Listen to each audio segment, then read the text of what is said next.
नमस्कार मु कविता आपण मानकु स्वागत करुच्ची मो यूट्यूब चैनल ओडिया घर रोसई को। आज मु बनैबा को जाउची चूड़ार प्रस्तुत कटलेट।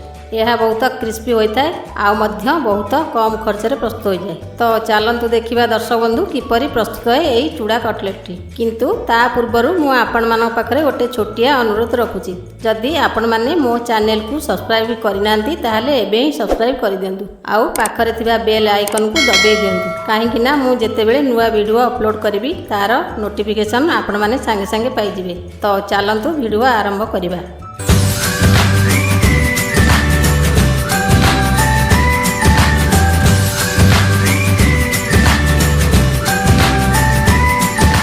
चूड़ा कटलेट ପାଇଁ दरकार चूड़ा 250 ग्राम, बड़ सिझा आलू 2टा, अरुआ चाउल चूना 50 ग्राम, बेसन 50 ग्राम, कटा जाइतिबा गोटे बड़ पियाज, गोटे चामच सोरिष, लूण स्वाद अनुसार, हलदी गुंड गोटे चामच, गोटे चामच चिली फ्लेक्स, गोटे चामच गोलमरीच गुंड, किछि कटा धनिया पत्र, किछि भृसुंगा पत्र, आउ किछि छोट छोट कटा होइतिबा कंचा लंका।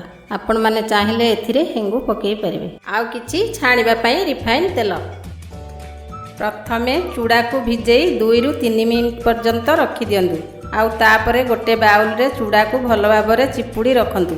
सेथिरे कटा कंचा लंका, कटा धनिया पत्र पकांतु। तापरे किछि चिली फ्लेक्स, गोटे चामच हळदी गुंड, गोटे चामच गोलमरीच गुंड पकेई भलो भाबे चकडी दियंतु। तापरे सिझा आलू को चकटी सेथिरे पकांतु। अरुआ चाउल गुंड 50 ग्राम, बेसन 50 ग्राम, लूण स्वाद अनुसार पकाई आउ थरे भलो भाबे चकटी दियंतु। एहा को आमे छुंक मारिबा पई रखि देबा।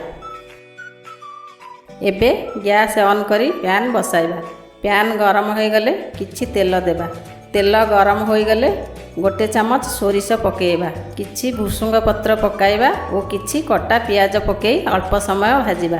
सेथिरे चूड़ा और आलूर मिश्रण चकटा को पकेई छुंक मारिबा। एहा को टिके भलो भाबे एपट सेपट करी जंती दियंतु। भलो भाबे जंती हो गला परे एहा को 5 रु 10 मिनिट पर्यंत ठंडा हेबा पई छाडी दियंतु।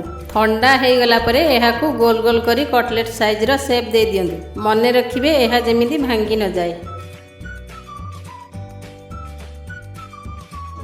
एहा परे आमे गैस ऑन करी पैन बसाई छाणिबा पई किछि तेल गरम करिबा।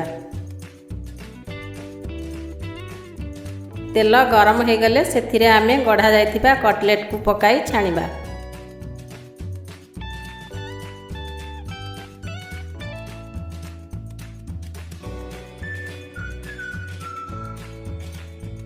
एहा को मझिरे मझिरे एपट सेपट करी लेउटाई दियंतु। एहा को गोल्डन ब्राउन हेबा पर्यंत छाणंतु। एहा गोल्डन ब्राउन होई गले अन्य एक पात्र रे टिश्यू पेपर पकेई काढी दियंतु। एथिरे थिबा एक्स्ट्रा तेल को टिश्यू पेपर टाणी नबो। एहा परे गोटे प्लेट रे एही कटलेट सब नै किछि धनिया पत्र, किछि पियाज पकेई गार्निशिंग करि दियंतु ओ एहा को टमाटो सॉस रे लगेई खांतु। जदि आपण मानकु मोर ए वीडियोटी भलो लागिथाय ताहाले वीडियो को लाइक करंतु, शेयर करंतु। आउ हाँ, मो चैनल को सब्सक्राइब करने केबे भी भूलंतु नहीं। नमस्कार।